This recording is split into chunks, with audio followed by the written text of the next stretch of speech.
Professor Quentin strode through the hallowed halls of the Institute with an air of unbridled arrogance. His ego, much like his groundbreaking research, knew no bounds. The man reeked of superiority. A dangerous combination of intellect and disdain dripped from his very being. He was a scientific god among mere mortals, or so he believed. Women especially were drawn to his aura of brilliance. They flocked to him like moths to a flame. He, in turn, considered them playthings, their affections a testament to his undeniable charm and intellect. His lab was his castle, and the women willing subjects in his game of conquest. His gaze, sharp and predatory, missed nothing. Quentin had a way with words, a silver tongue that could charm the stars from the sky. He would whisper sweet nothings into the ears of his conquests. Empty promises and fleeting affections were his weapons of choice. He feigned interest in their research, their aspirations. But in truth, they were nothing more than distractions. Beautiful, intelligent distractions from the one true object of his affection, himself. He saw their admiration, their longing, and he reveled in it. He was a collector of hearts, a connoisseur of beauty. But his heart, cold and calculating, remained untouched. He was a scientist, after all, and science, he believed, held the key to unlocking the mysteries of the universe. Love and sentimentality had no place in his grand equation. His latest obsession, the de-aging chamber, a revolutionary invention that promised to turn back the hands of time. It was his magnum opus, his ticket to immortality. The scientific community scoffed, of course. They whispered about his hubris, his audacity to challenge the very fabric of existence. But Quentin knew better. He always did. The chamber hummed with raw power, a testament to his genius. It was a symphony of wires and tubes, blinking lights, and complex equations scrawled across whiteboards. This metal cocoon held the key to his ultimate triumph, the culmination of years of tireless research, late nights fueled by caffeine and ambition. Tonight, he would prove them all wrong. Tonight, he would become a god. But even gods have enemies. In the shadows of Quentin's success lurked jealousy, resentment. A rival researcher passed over for a coveted grant, watched his every move.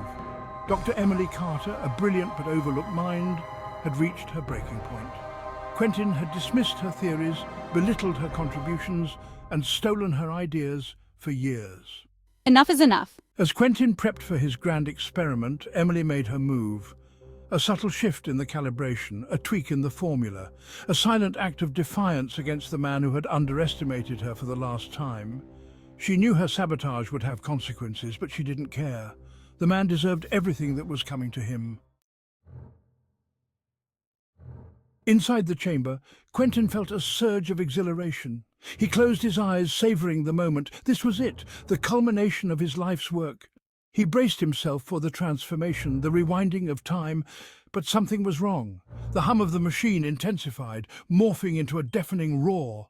Pain shot through his body, searing his very essence. He opened his eyes to a blinding white light. His body, once strong and virile, felt strangely constricted. He tried to sit up, to scream, but found he couldn't. Panic set in, cold and suffocating. He was trapped, his mind racing as his body shrunk. He looked down, his heart pounding against his ribs. Or were they ribs? He couldn't be sure. His once powerful hands were now tiny, chubby fists. His legs, once long and lean, were now dimpled and useless. He tried to speak, to demand answers, but all that came out was a gurgling sob. He was a baby, a helpless, squalling infant. His mind, still sharp and aware, was imprisoned inside the body of a 1-year-old. The irony was not lost on him. He, the man who sought to cheat time, was now at its mercy. The once great Professor Quentin reduced to a sobbing, drooling mess. His reign of arrogance had come to an abrupt and humiliating end.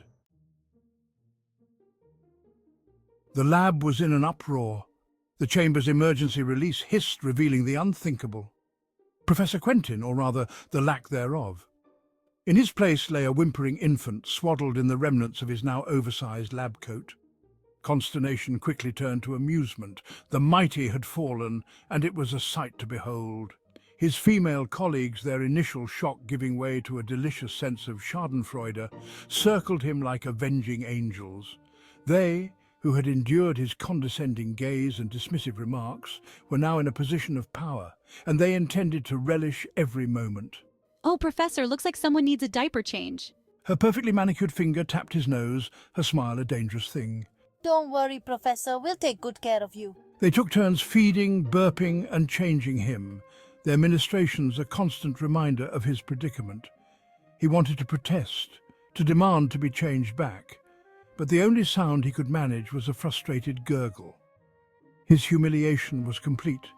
The tables had turned, and he was now at the mercy of the very people he had once considered beneath him.